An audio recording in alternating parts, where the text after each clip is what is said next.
Teror terhadap kebebasan pers kembali terjadi di Makassar. Ini tak lepas dari munculnya kembali dugaan upaya pembangkrutan media. Hal ini diungkap LBH Pers Makassar dan Koalisi Advokasi Jurnalis Sulawesi Selatan. Dugaan ini mencuat setelah beberapa wartawan dan media online di Makassar digugat perdata oleh 5 ex-pejabat publik ke Pengadilan Negeri Makassar. Mereka adalah Muhammad Hasanuddin Taiben, Andi Ilal Tasma, Andi Hidayat Abdullah, Arif, dan Arman.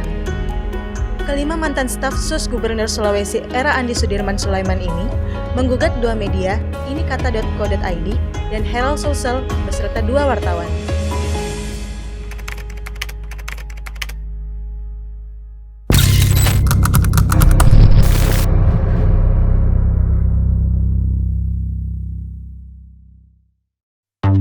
Selain dugaan pembangkrutan media, LBH Pers juga menilai ada upaya untuk memiskinkan jurnalis. Ini tak lepas dari adanya tuntutan ganti rugi yang dilayangkan para penggugat yang nilainya mencapai 700 miliar rupiah. Atas hal ini, baik LBH maupun tergugat menilai jika gugatan perdata ini adalah teror terhadap kebebasan pers. Tuntutan ganti kerugian yang dialamatkan oleh kepada klien kami selaku perusahaan pers ini dengan nilai kerugian material 100 miliar dan kerugian imaterial 500 miliar itu kami nilai di luar nalar hukum. Oleh karena kami melihat bahwa ada motif berpotensi membangkrutkan perusahaan pers.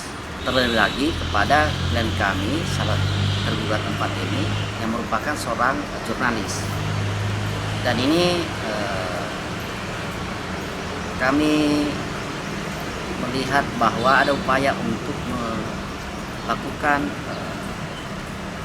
atau motif pembangkrutan atau pemiskinan terhadap perusahaan media. Diketahui, kasus ini bermula dari keberatan para penggugat atas pemberitaan yang dimuat oleh 2 media yang digugat pada September lalu.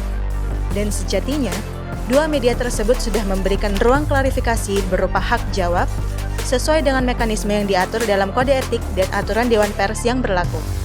Hanya saja, proses itu tidak diindahkan oleh para penggugat sampai akhirnya menempuh jalur hukum.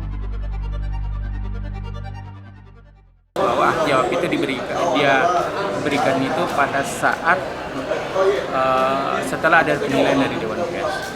Ingat bahwa pemberian hak jawab itu wajib sifatnya yang diberikan oleh media. Itu Dewan Pers undang-undang mengatakan menjadi kewajiban media untuk melakukan klarifikasi, menjadi kewajiban.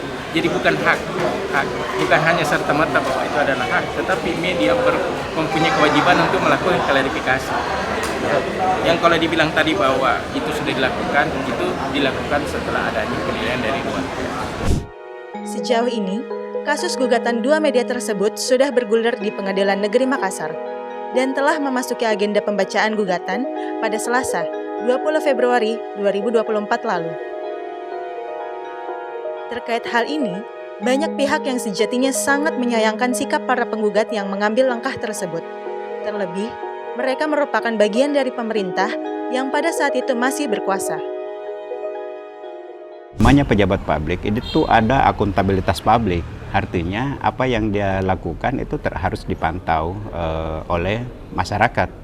Jadi ketika misalnya pemerintahan tentang mungkin pemecatan atau ada hal-hal yang dilakukan yang kemudian nggak merugikan masyarakat, ini haknya masyarakat untuk tahu apa yang dilakukan oleh seorang figur ya sebagai pejabat publik. Itu masyarakat harus tahu sebagai kontrol, dan alat kontrolnya adalah media yang harus mengontrol kerja tokoh-tokoh publik ini, pejabat publik, agar dia tidak menyimpang. Nah, sekarang ketika dipublish, diberitakan, maka itu sesuatu hal yang benar, karena memang konsekuensi pejabat publik segala tindakannya atau hal yang terkait dengan jabatannya itu harus diketahui oleh publik, dan mitranya adalah media. Media ini kan bekerja untuk memenuhi hak publik untuk mendapatkan informasi yang benar. Itu. Nah, manakala terjadi informasi yang tidak benar, Maka itu butuh cross check. Dan sekarang dengan mudah untuk bisa menaikkan pemberitaan untuk mengklarifikasi, mengklirkan. Saya kira cukup dengan itu.